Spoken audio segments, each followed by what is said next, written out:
Donc, pour ceux qui ne le savent pas, je m'appelle François Lamontagne, puis j'occupe un poste de clinicien-chercheur à Sherbrooke depuis 2009, début 2010, fin 2009.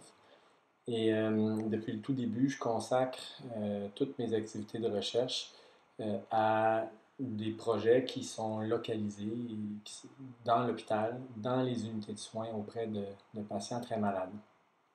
Donc, mon travail de recherche se situe à l'intersection entre la recherche et le monde clinique. Et c'est un travail qui présente par le fait même des défis qui lui sont propres. Pour être très clair, je suis un chercheur junior, moyen au mieux, mais je suis convaincu que j'arrive à tirer mon épingle du jeu parce que depuis le début, j'ai accès à des unités de soutien pour la recherche, des unités de coordination de recherche clinique qui m'aident à préparer mes demandes, à coordonner mes études, puis à présenter mes résultats. Je suis certain qu'avec des ressources semblables, l'ensemble des chercheurs intéressés par des activités de recherche clinique euh, profiteraient comme moi là, d'une aide inestimable puis obtiendraient le même genre de résultats. J'ai accès à ces ressources-là d'abord parce que je sais qu'elles existent, qu'elles sont variées et que les différentes unités de coordination sont en compétition les unes avec les autres. Alors, selon mes besoins ou selon les besoins des différents projets, j'ai appris à magasiner puis à négocier avec divers centres qui offrent des services de coordination de recherche parfois identiques, parfois non.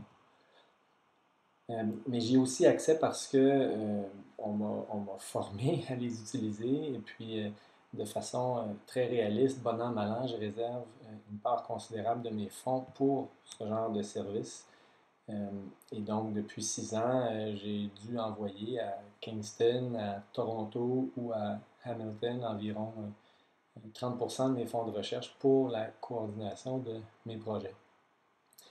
Un des objectifs de l'URSS, c'est de mettre en place un cadre permettant à l'ensemble des chercheurs voulant diriger des projets de recherche dans le milieu clinique de profiter du même genre de soutien. Pour être très clair, on n'est pas en train d'essayer de réinventer la roue, ni de dire que dans un avenir rapproché, l'URSS va offrir le même genre de service que les unités de soutien à McMaster, à Ottawa ou Sainte-Justine. Il n'y aura pas de solution miracle rapide.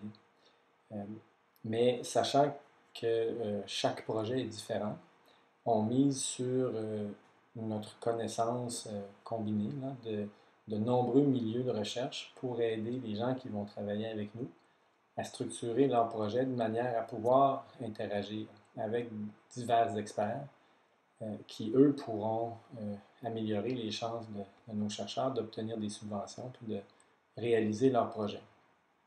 Et petit à petit, c'est sûr qu'on espère aussi pouvoir étendre l'offre de services disponibles à Sherbrooke en embauchant localement.